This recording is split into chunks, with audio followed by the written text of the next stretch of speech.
The world had always been predictable, and that was how Simon liked it. He was a man of routine, of certainty, of careful order. His days had a rhythm. Wake up at 6:30, drink black coffee, put on his navy blue suit, walk to the office, always the same. He never deviated, not even when the wind seemed to whisper of changes in the air. He was content, perhaps too content, in the confines of his own beliefs. The idea of questioning reality was simply too much for someone like Simon. Simon Bradford was a man who prided himself on his honesty. He'd never lied, not to his wife, his colleagues, or even to the ever-cheerful barista at the coffee shop. It wasn't that he had any particular moral inclination to uphold the truth. It was simply that lying had never seemed necessary. What would be the point? His life was quiet, manageable and predictable, just the way he liked it. To him, honesty was a tool, a currency, an agreement he made with the world. In a world where everyone spun their webs of deceit, Simon had taken it upon himself to keep his life as unadorned and factual as possible. But one morning, when the sunlight seemed to cut through the curtains in a sharper, more surreal way than usual, Simon woke up to a world that was suddenly foreign. The room around him was the same. His beige carpet, the dresser with its worn-out handle, the gentle hum of the fan above him. Everything was in its place, but everything felt off. It wasn't just a vague feeling of discomfort, it was something more insistent, like a crack running through the surface of reality. Simon rubbed his eyes and glanced at the clock. It was 7:02. He had overslept. For a man who cherished punctuality above all else, this was a crime against his very soul. But that wasn't the strange part. The strange part was that when he stepped out of bed, he noticed the sun had shifted in the sky. It wasn't the gentle glow he was used to at this time of morning. It was almost as if the world had moved faster than usual, as though he had woken up in a new place entirely. Frowning, Simon walked into the kitchen. There, his wife, Laura, was making breakfast. The smell of eggs and toast filled the air, but Laura wasn't herself. She looked happy, too happy. In fact, she looked as if she had won a grand prize. Her face was wide with joy, eyes shining with an enthusiasm Simon had never seen before, as though the weight of the world had suddenly lifted off her shoulders. "Good morning, Simon," she beamed, so brightly it almost hurt his eyes. "I can't believe it's already time for breakfast. Isn't it wonderful?" Simon paused in his tracks. "What's wonderful?" Laura smiled even wider. "Oh, you know, the way you always say we need to be grateful for the little things. Like today. Today's a perfect day." He frowned. That wasn't like her. Laura, his sensible, grounded wife, was never this cheerful. She wasn't someone who would wake up with such exuberance. She wasn't someone who would talk about things being perfect without a hint of sarcasm. "You okay?" Simon asked, his voice unsure. She looked at him like he had just asked a very strange question. "What do you mean? Am I okay?" "Of course I'm okay. Everything's fine, Simon. You always say things are fine when they're fine." That wasn't the response expected, but what disturbed him more was the tone in which she said it. It was as if she was parroting him, and that didn't sit right with him. What did she mean? Everything's fine. It was as though her every word reflected some truth Simon hadn't asked for, but could no longer ignore. He stood still for a moment, trying to process what had just happened, when the phone rang. He hurried over to it, hoping for some clarity. But the moment he picked up the receiver, the voice on the other end was unmistakably familiar. "Simon!" came the enthusiastic voice of his boss, Mr. Larkin. "You're going to love today's meeting. We've got some great things lined up. Your presentation will be the highlight, don't you think?" Simon blinked. I don't have a presentation today." There was a long pause before Larkin's voice became unnervingly calm. "But you've been planning it all week, Simon. Don't you remember? I was so impressed with your work on this. Everyone's counting on you." The weight of those words hit Simon like a stone sinking in water. He had no memory of preparing anything. He didn't even remember agreeing to make a presentation. Panic began to crawl up his spine. But it was quickly stifled by something even stranger. His mind was no longer questioning the things around him. It was accepting them, almost without his consent. "Of course, I remember," Simon said, and the words left his mouth before he even realized they were true. He placed the phone back into its cradle and stood there for a moment, taking in a deep breath. Everything had shifted, and Simon didn't know why. But what frightened him more than anything was the feeling that he wasn't alone in it. The world was responding to him in ways it never had before. It was as though his words had become the sole rule by which this bizarre reality operated. Everything he said, no matter how untrue, was believed without question. Suddenly, his mind flashed to the words he had spoken to Laura just moments ago. "Today's a perfect day." Was it perfect?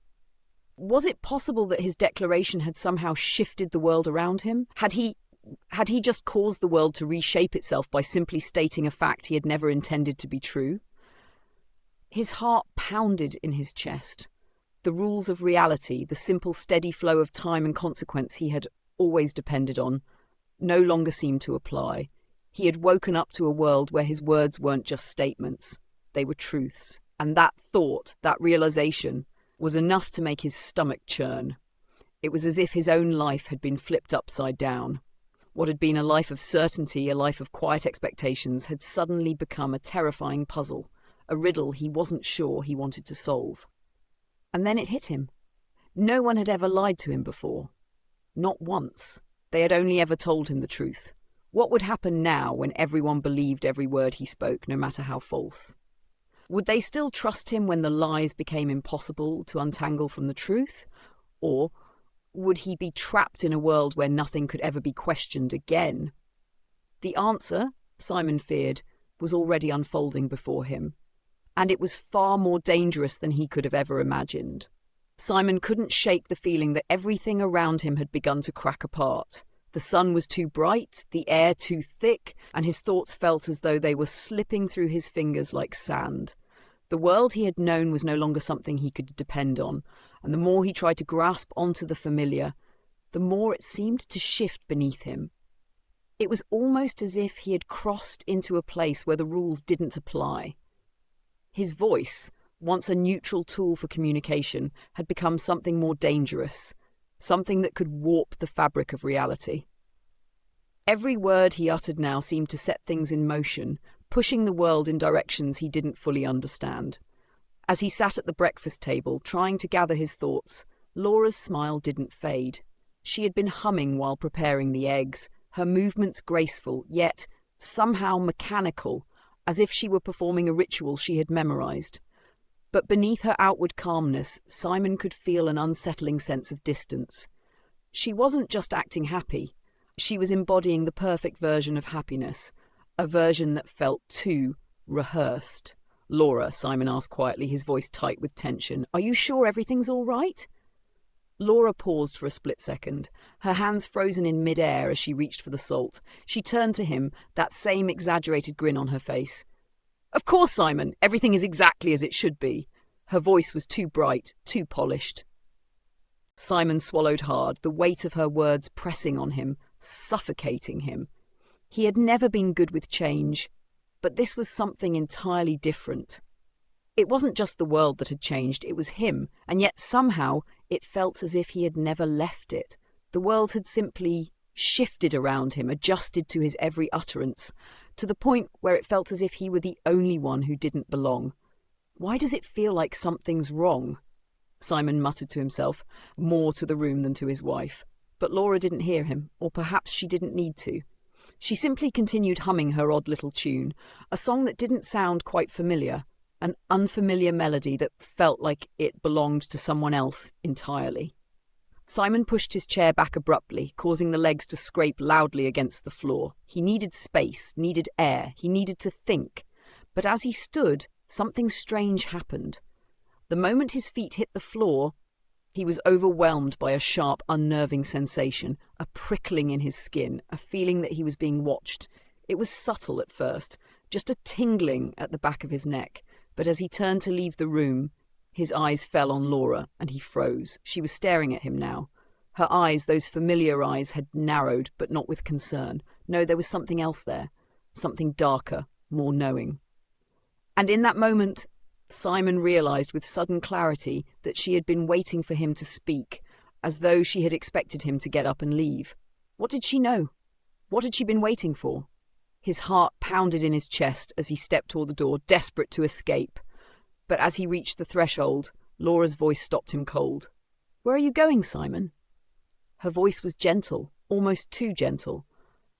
"I need to think," Simon stammered, his words feeling foreign as they left his lips.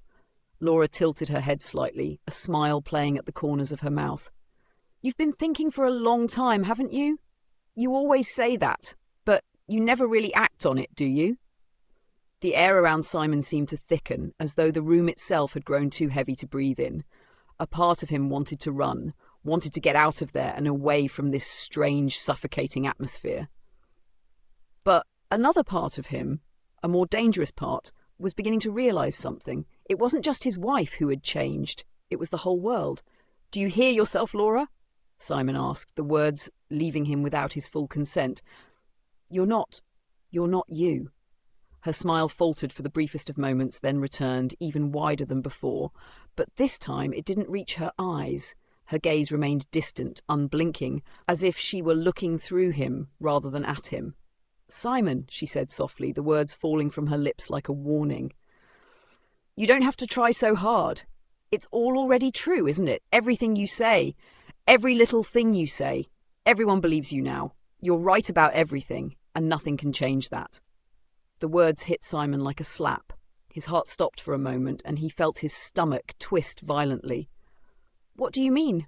What's happening?" he demanded, his voice rising in a mix of fear and confusion. Laura didn't respond. Instead, she simply walked back to the stove, her movements slow and deliberate, as though she were no longer concerned with him. But the words she had spoken lingered in the air, hanging over him like a storm cloud ready to burst. And then it happened. Without thinking, Simon blurted out the first thing that came to his mind. It wasn't something he meant, but in the world he now found himself in, it didn't matter. "I bet the neighbours are going to start knocking soon." As soon as the words left his mouth, he heard a knock at the door. The sound was abrupt, too immediate, as though the world itself had been waiting for him to speak. He didn't need to look at Laura to know that she was still standing there, perfectly still, with that same unnerving smile on her face. Without waiting for him to answer, the knock came again, louder this time, more insistent. Simon hesitated, his mind racing, before he walked to the door. When he opened it, his neighbour, Mrs. Farley, was standing there wearing her usual frumpy cardigan. But her eyes were wide, filled with an almost manic gleam. "I knew you'd be expecting us," she said, smiling with a sense of triumph in her voice. "We've been waiting all morning for you to call us over. We're all in the mood for some company, don't you think?" Simon stood frozen in the doorway, his pulse quickening, his mind struggling to make sense of what was happening. Mrs. Farley couldn't possibly have known what he had said, what he had implied.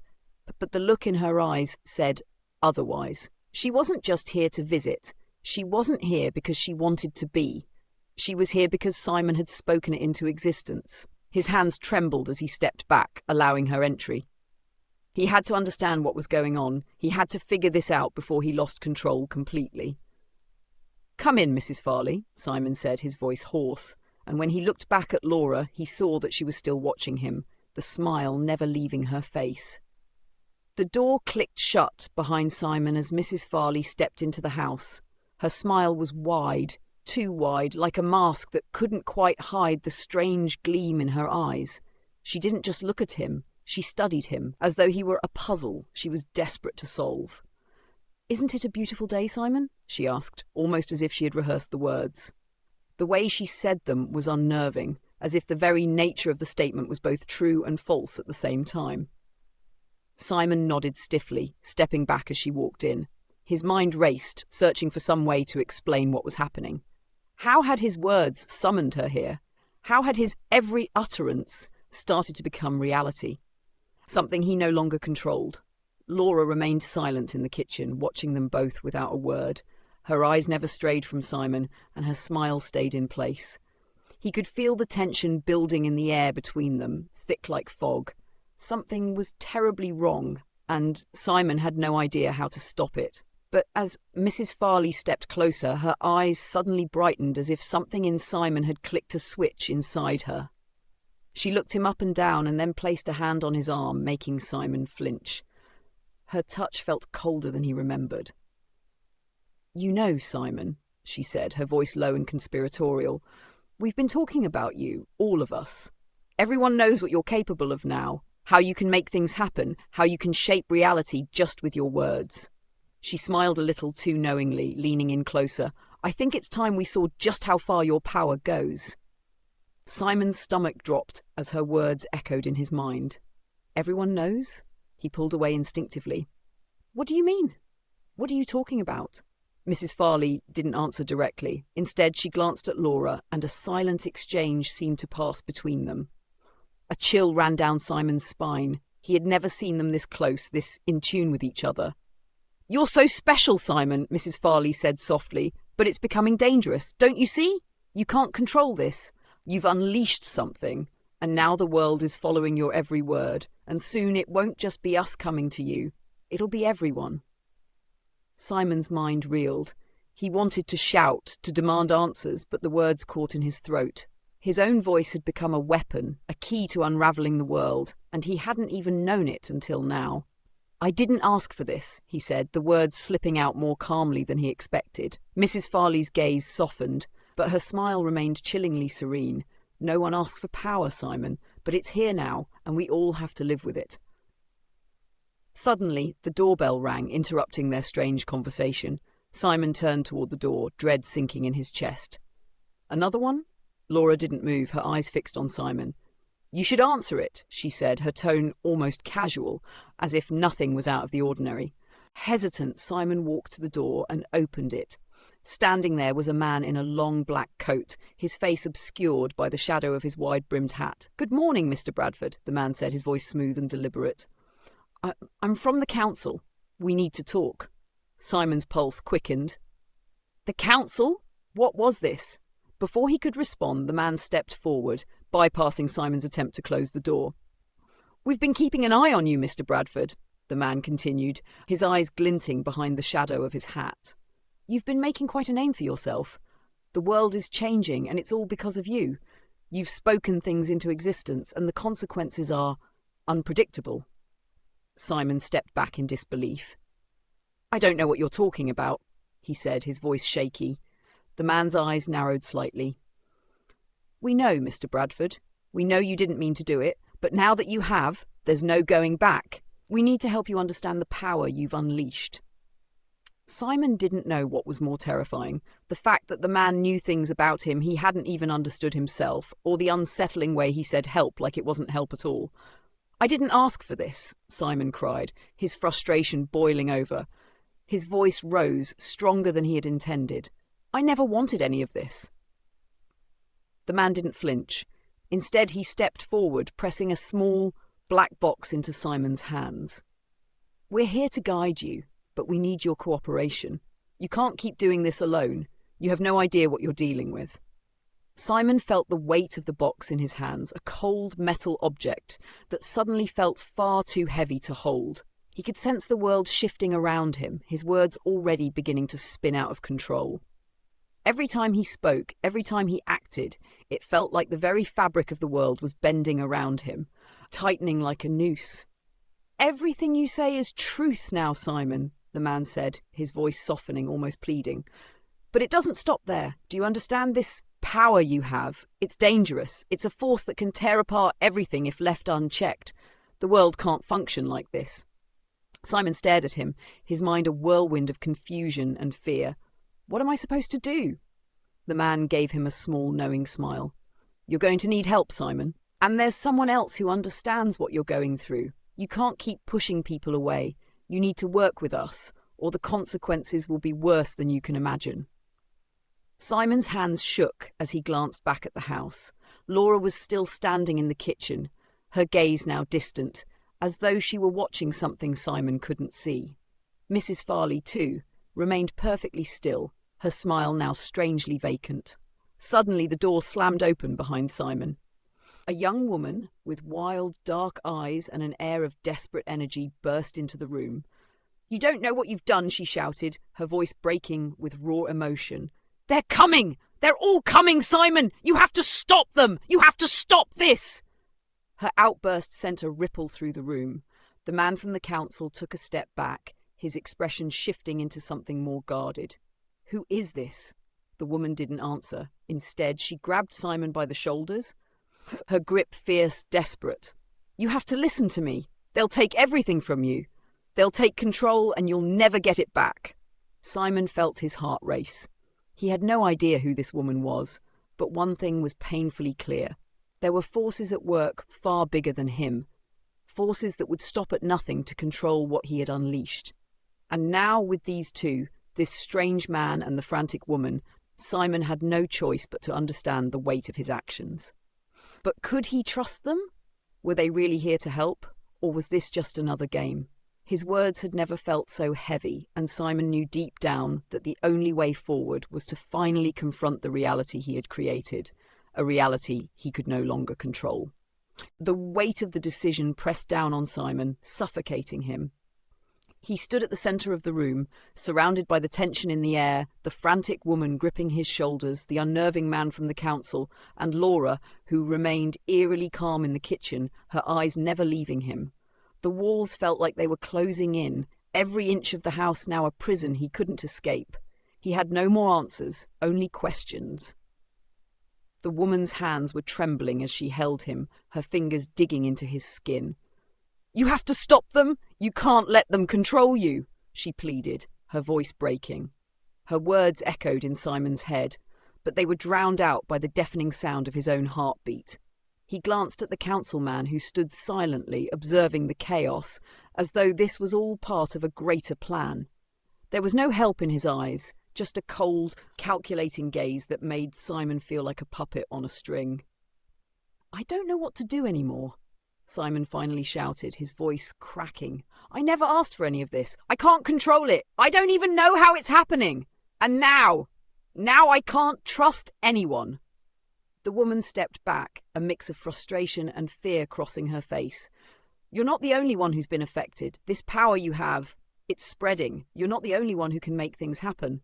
And people like the council," she spat the word, "they want to control it all. They want to use you." Simon's breath caught in his throat. He could feel it, the truth in her words, rising up like a wave about to crash over him. He'd known for a while that something was wrong, that the world around him was bending to his will, but now, with the weight of their words, he understood the depth of it. He wasn't just a man with power. He was the fulcrum on which the balance of the world teetered, and everyone around him seemed to want a piece of it. "Is it true?" he asked the councilman, his voice low, almost a whisper. Am I the only one who can do this?" The man's lips twisted into a small, knowing smile. "No, Simon, you're not the only one, but you are the one who has the potential to control it, to shape the future of everyone. If you refuse, if you keep resisting, well, that's when things will get dangerous." A sharp pang of terror shot through Simon's chest. The weight of responsibility that had been thrust upon him was too much to bear. He could feel the room spinning, like he was standing on the edge of a precipice with no way back. There was no easy answer. The power he had unknowingly unleashed had now become a force of its own, threatening to swallow him whole. "Please," the woman cried out, her voice breaking. "You don't understand. They're not here to help you. They're here to control you, to make you do what they want. They'll tear everything apart just to keep the power in their hands. They don't care who gets hurt. They only care about control." Simon's hands clenched into fists, his nails digging into his palms. He could feel the pressure building, the weight of everyone's expectations crashing in on him. Laura's cold stare felt like 1,000 invisible chains binding him to the spot. She had been the first to see it, to see that his words could change reality, and she hadn't told him. No, she had let it happen, had let it spiral out of control. "Laura," Simon turned to her, his voice raw. "What do you want from me? What have I done?" Laura didn't answer. She simply looked at him with that same emotionless gaze. The woman grabbed Simon's arm again, shaking him. "You have to stop them! You have to take control back before it's too late!" Her voice was desperate, but Simon could see the truth in her eyes. She wasn't just afraid of the council. She was terrified of what might happen if Simon didn't act. And then it hit him. Everything that had happened, everything that was happening now, was because he hadn't taken control of his own power. He had allowed it to slip through his fingers, to twist the world into a shape that was unrecognizable. He had to stop it. He had to end it. But the question remained: how? The councilman took a step forward, his gaze hardening. Simon, you can't undo what's been done. You can't reverse it. The world has changed. You've changed it. You're not going to walk away from this. Simon's breath quickened. What do you mean? I've changed it? You're telling me I can't go back? The councilman gave a short, humourless laugh. No, Simon, what's done is done, but what you can do now is decide how it ends. You either work with us and help us bring the world into the future, our future, or you resist and we'll take care of it ourselves. Either way, you have no control left. It's just a matter of who holds the power. The tension in the room was unbearable. Simon's mind raced as the words hung in the air, as if they were the final verdict. He could feel the weight of every possibility pressing down on him. Stop them, the woman repeated, her voice almost pleading now. Before they take everything, you have the power, Simon. You can fix this. You can... But Simon cut her off, a sudden clarity filling him. He took a deep breath, summoning all the strength he could find. He turned to face the councilman, his voice steady, though his heart pounded in his chest. I won't let you control me, he said, the words feeling like an anchor in a storm, and I won't let you use my power for your own gain. For a moment the councilman said nothing. His face remained unreadable, but the tension in his eyes told Simon everything he needed to know. The man was angry, furious even, but Simon stood his ground. He had made his decision. You've sealed your fate, Simon, the councilman said, his voice cold. You can't stop this now. You can't stop what's coming. The words stung, but Simon refused to back down. He looked at the woman, her face full of hope. She nodded as if to say, I'm with you. It was then that Simon made his choice. The power he had unwittingly unleashed had to be stopped, but not by him, not by anyone who thought they could control it. It had to be destroyed, eradicated. If it could no longer be controlled, then the only option was to sever the connection between his words and the world around him. And so, Simon did the only thing he knew could undo the mess he had created. He opened his mouth, and in the clearest voice he had ever spoken, he said, Let it all go. Let everything return to how it was. The world froze. Time itself seemed to hold its breath. For a long moment nothing happened. But then, slowly, the room began to shimmer, as if the fabric of reality itself was unravelling. And for the first time in days, Simon felt the world return to something real. It wasn't over, but he had taken control again. The storm had passed, at least for now. The house felt eerily quiet after Simon's words, as if the world itself had paused to process what had just happened. The tension, which had been palpable moments ago, started to loosen its grip. The air, once thick with fear and uncertainty, now felt strangely light. It was as though the earth had exhaled a breath it didn't realise it was holding. Simon stood motionless, waiting for the chaos to either return or dissolve into something entirely new. He could still feel the power, his power tugging at him, but it no longer controlled him. The oppressive weight of being the focal point of everyone's desires was gone, and with it a new kind of freedom filled the space around him. The woman who had pleaded with him earlier looked at him now with wide eyes, as though she, too, were waiting for some unseen result. There was no immediate response to his declaration, no ripple or flash of destruction. But the tension in the room began to dissipate, replaced by a strange stillness, almost as if the universe had been given a moment to reset. Well, the councilman said, breaking the silence. His voice was neutral, but there was something deeper there, something simmering under the surface. You've done it, haven't you? Simon's heart raced as he looked at the man, still trying to process the enormity of his choice. The uncertainty was like a weight in his chest, but there was a faint sense of relief that followed too. He had chosen to stop the madness, to take control of his life again, and for the first time in what felt like an eternity, Simon wasn't being pushed along by unseen forces. I didn't just stop it, Simon replied slowly, his voice gaining strength as he spoke. I ended it. The councilman's eyes narrowed, a flicker of frustration passing across his face.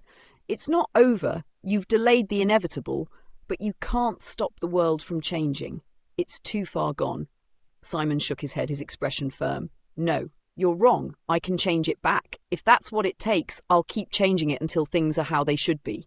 Without you, without anyone trying to control what isn't theirs to control. The woman stepped forward now, her voice soft but full of hope. You did it, Simon. You actually did it. Simon felt a pang of uncertainty at her words, but he pushed it down. There was no time for self-doubt now, not anymore. He had to stay focused, not just for himself, but for everyone who had been caught in this tangled web. He turned to the woman, his voice steady. We're not done yet. We need to make sure it stays that way. I can't fix everything on my own, but together... His voice faltered for just a moment before he finished. Together, we can make sure the world doesn't fall apart.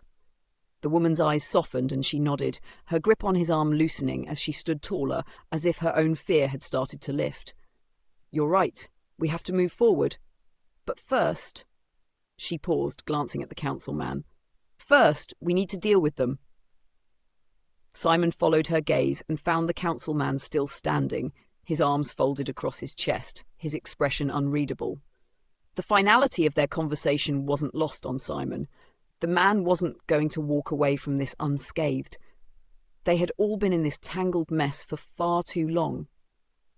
You're not going to get away with this, Simon said, a sense of clarity now flowing through him. You wanted to control me, but you're not in charge anymore. You're not in charge of anything. The councilman's lips twisted into a thin smile, but it wasn't one of victory. It was a smile of something else, something darker. You think you've won, Simon? He asked, his voice low and dangerous. This is far from over. You've made a choice, but the consequences will follow. The world doesn't work that simply. Simon straightened, feeling a surge of something he hadn't felt in a long time. Resolve. Then let's deal with it. Together. The woman stepped closer, placing a hand on Simon's shoulder, grounding him in the moment. We'll stand together, she said, and we'll make sure that no one controls this world ever again. The air around them seemed to pulse with energy as they faced the councilman. Simon had never felt more certain of anything in his life. He wasn't alone in this. He had people who believed in him, people who would stand by him, and that was enough. That would always be enough. As the councilman's expression darkened, Simon felt the weight of the moment finally begin to lift. They were past the tipping point now, and no one, not even the council, could take that away from them. The days that followed felt like a slow, steady return to normalcy. It wasn't that the world had returned to its original state. Simon knew that wasn't possible, but there was a sense of balance that had begun to settle over everything. The power, which had once felt like an uncontrollable force, now seemed dormant, resting within Simon, waiting for its next call to action. But only when he chose. The woman, whose name was now revealed to be Eliza, became an ally in every sense of the word. Together, they worked to ensure that no one else would be able to manipulate Simon or his abilities. The council, once a looming threat, had dissolved into nothingness, their power fractured and scattered. They were no longer a force to be reckoned with, their hold over Simon and the world slipping through their fingers. Simon and Eliza, in the weeks following, formed a bond that went beyond mere alliance. They began to understand one another's fears, hopes, and aspirations. She had known the dangers of power long before Simon had come into contact with it, and now they shared a deep understanding of what it meant to be free from it. Simon's relationship with Laura, too, began to shift. Her role in the early days had been unclear, but after Simon's decision to break free from the council's control, they both began to understand each other in new ways. Their bond had been strained by secrets and lies, but now it felt like they were standing on the same ground, ready to face whatever came next. And though Simon knew that the journey wasn't over, that there would always be more challenges ahead, he also understood something essential. He had learned to control the one thing that mattered most, himself. And with that control came a new sense of peace. A peace that, for the first time in a long while, felt like home. The sun was setting on the horizon, casting an orange glow across the ocean that stretched endlessly before them. Simon stood on the edge of the cliff, looking out at the vast expanse, feeling the cool evening air brush against his skin. It had been months since the events that had altered the course of his life, and now, As he stood here, he felt something he hadn't in a long time: peace. The world seemed to be finally settling into a rhythm he could understand. Behind him, Eliza approached, her footsteps light on the gravel path. The air was filled with the sounds of the distant ocean and the occasional rustling of leaves in the breeze. She was smiling, though her expression was tinged with something deeper, something that spoke of the journey they had taken together. Simon turned to face her, his eyes meeting hers. "It's almost over," Simon said, his voice soft but certain. Eliza nodded, taking a moment to stand beside him, gazing out at the world they had fought to protect. "It is. The council's influence is gone, and now we can breathe, but I know we both have more to do." She wasn't wrong. While the immediate danger had passed, Simon knew that there would always be forces at play in the world, forces that would try to bend reality to their will. But he also knew that he was no longer the vulnerable man he once had been. He had learned to control his own power, and with that control came the responsibility to use it wisely.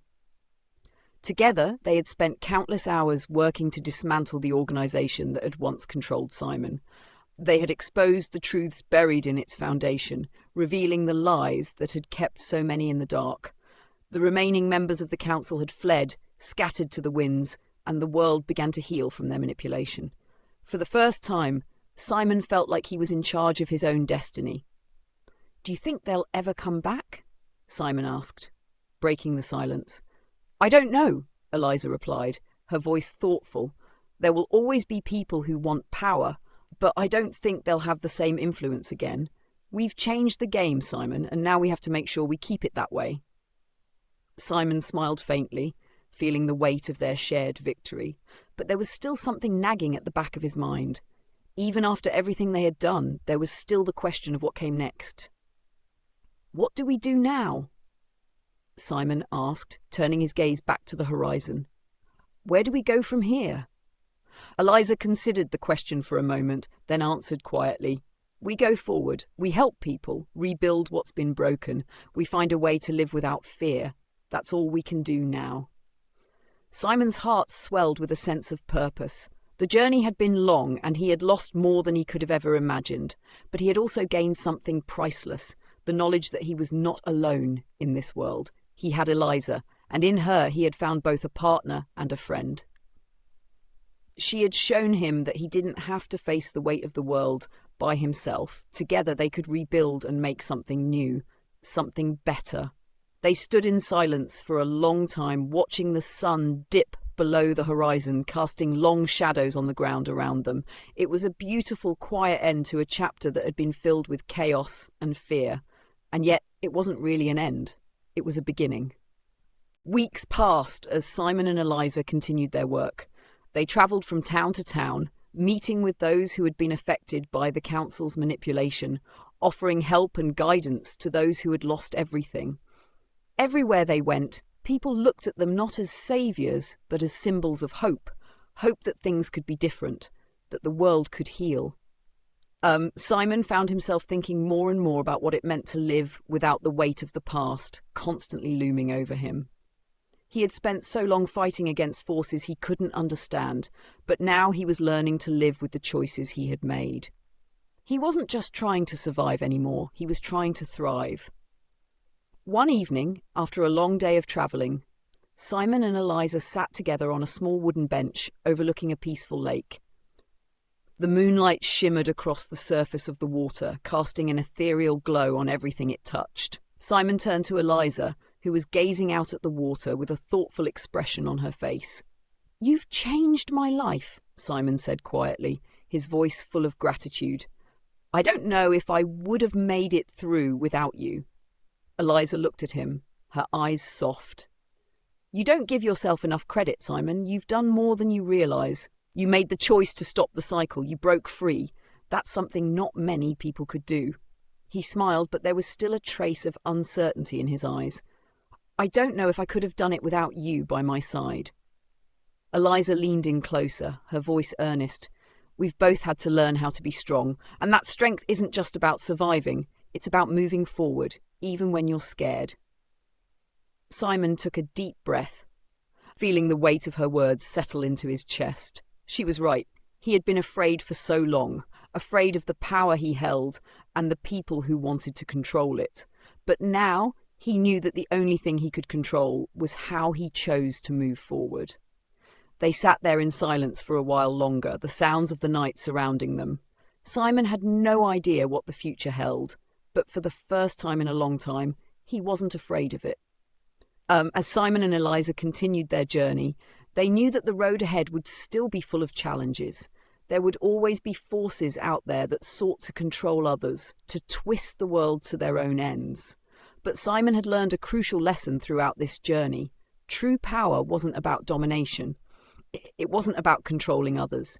True power was about choice, the ability to choose how you lived, how you treated others, and how you faced the future. And now, with Eliza by his side, Simon knew he was ready for whatever came next. Together, they had built something new, something that would endure, and that was all that mattered.